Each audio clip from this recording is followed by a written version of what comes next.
Shri Balaji tractors and Motors Narayangaon देत आहेत कोणत्याही 35 HP खालील ट्रॅक्टर खरेदीवर इलेक्ट्रिक बाईक अगदी फ्री। तर मग आजच आपला ट्रॅक्टर बुक करा। आमचा पत्ता पुणे नाशिक हायवे कुकडी कॉलनी नारायणगाव तालुका जुन्नर जिल्हा पुणे। मंडळी, व्यासपीठावरील सर्व सन्माननीय मान्यवर आणि समोर उपस्थित बेल्हे गावातील जुन्नर तालुक्यातील आणि आजूबाजूच्या संपूर्ण बारा मावळ खोऱ्यातून आलेल्या सगळ्या मंडळींना नमस्कार।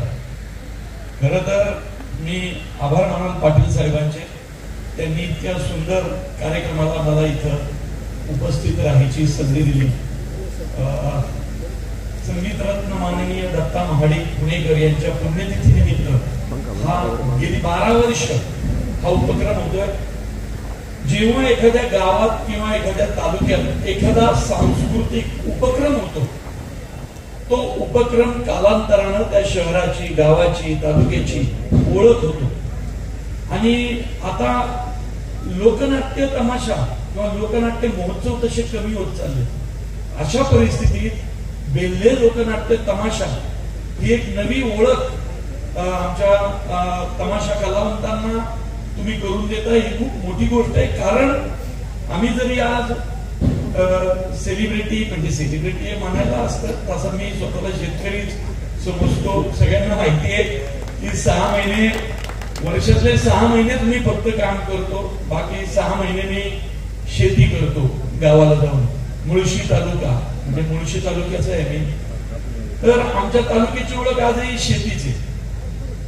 त्यामुळं माझं MBA पण मास्टर इन बिझनेस मॅनेजमेंट हे शेतीमध्ये झालेलं आहे। जसं मी आता त्यांना म्हणालो की पेरिशेबल प्रोडक्ट एक्सपोर्ट इम्पोर्ट करण्याचं काम, त्याचं जे शिक्षण असतं ते मी घेतलेलं आहे। मग मी वकिली केली, सिनेमा आवड म्हणून आलो आणि आता तो मुख्य व्यवसाय पण झालाय। माझ्या बायकोचं वर्णन केलं त्यांनी, ती माझ्यापेक्षा खूप खरं तर चांगली लेखिका दिग्दर्शिका आहे। तिचा आता फुलवंती नावाचा सिनेमा तिने लिहिलेला आणि दिग्दर्शित केलेला। खरं तर तमाशा कलावंतांवर म्हणजे लावणीवरती तो सिनेमा आहे आणि एकापेक्षा एक नव्या दर्जेदार लावणी त्या सिनेमा आहेत, त्या लावणी सुद्धा तिने लिहिल्या आहे। त्यामुळं अशा ज्यावेळी ठिकाणी येतो त्यावेळी आम्हाला जास्त समृद्ध झाल्यासारखं वाटतं, कारण नवी माणसं दिसतात। आता इथं बघा ना, डोक्यावर वारकरी टोपी असलेली ची संख्या जास्त आहे। माझ्या वडिलांच्या सुद्धा डोक्यावरची टोपी मी खाली पाहिलीच नाही कधी, झोपतानाच फक्त काढतात आणि बाजूला ठेवतात। त्यामुळे ही टोपी जोपर्यंत या डोक्यावर आहे तोपर्यंत महाराष्ट्राची खरी ओळख राहणार आहे।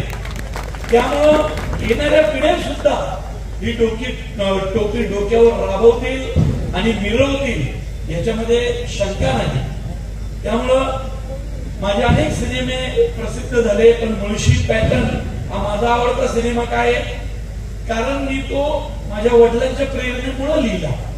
आमच्या मुळशी तालुक्याची परिस्थिती मधल्या काळात खूप बिकट झाली।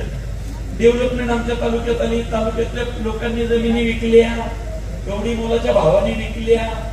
मग तालुक्यात नंतर रिकाम टेकडी पूर्ण वाढली, त्यातूनच गुन्हेगारी वाढली आणि मग कुणीतरी तालुक्याचा प्रश्न मांडण्याची गरज होती, म्हणून माझ्या वडिलांच्या सांगण्यावरून मी मुळशी पॅटर्न केला। अनेक डायलॉग त्यातले फेमस झाले, पण जो सगळ्यात मला आवडणारा डायलॉग होता तो म्हणजे शेती इकायची नसते, शेती राखायची असते। आणि याचं अनुकरण सगळ्या महाराष्ट्रात झालं। एखादा सिनेमा किती क्रांती करू शकतो, अनेक त्या सिनेमानंतर अनेक शेतकऱ्यांनी व्यवहार केलेले अर्धवट थांबवले। बाबा तुझे पैसे परत घे, माझी कागदपत्र दे, मी ती शेती तशी पडून राहिली तरी ठेवील, आज नाही, मला कसायला जमत नाही, पण माझ्या पुढच्या पिढीत कुणीतरी येईल जो आमच्या 7 पिढ्यांनी राखलेली शेती अजून जोमानं पुढे नेईल। जे मी नेहमी सांगतो, येणारा काळ हा शेतकऱ्यांचा आहे, माझ्यावर विश्वास ठेवा। येणारा काळ हा शेतकऱ्यांचा आहे। मर्सिडीज बेंझनी जरी लिमिटेड एडिशन गाडी काढली महागडी, तरी तो घेणारा शेतकरी असेल। एवढा सुंदर काळ हा येणारा काळ आहे। फक्त त्या काळावर राज्य करण्यासाठी आपल्या जमिनी राखून ठेवा, त्याच्यासाठी मुळशी पॅटर्न केला आता लवकरच मुळशी पॅटर्न पार्ट 2 पण येईल, कारण अजून पुढची पण शेतकऱ्याची पुढची स्टेज दाखवली पाहिजे ना आपल्याला. त्यामुळे मंडळींनो, या एका बेल्ह्यात नाही तर मला यायची संधी कधी मिळाली असती. आज बेल्ह्यात आलो या महोत्सवाच्या निमित्तानं. तुमचे आभार. हा महोत्सव असाच चालत राहो आणि त्या महोत्सवाला काय बघा अजून 12व्या वर्षाला 25व्या वर्षी येण्याची सुद्धा मला संधी मिळो. खूप खूप धन्यवाद. हा महोत्सव चालू ठेवण्यासाठी जे राबताय, आता म्हणजे हे पतपेढीचं नाव घेतलं, जगताप परिवाराचं घेतलं, त्यांच्या सहकार्याचं जे राबताय, तुमच्या सगळ्यांचं कौतुक. ही परंपरा अशीच चालू ठेवा. धन्यवाद.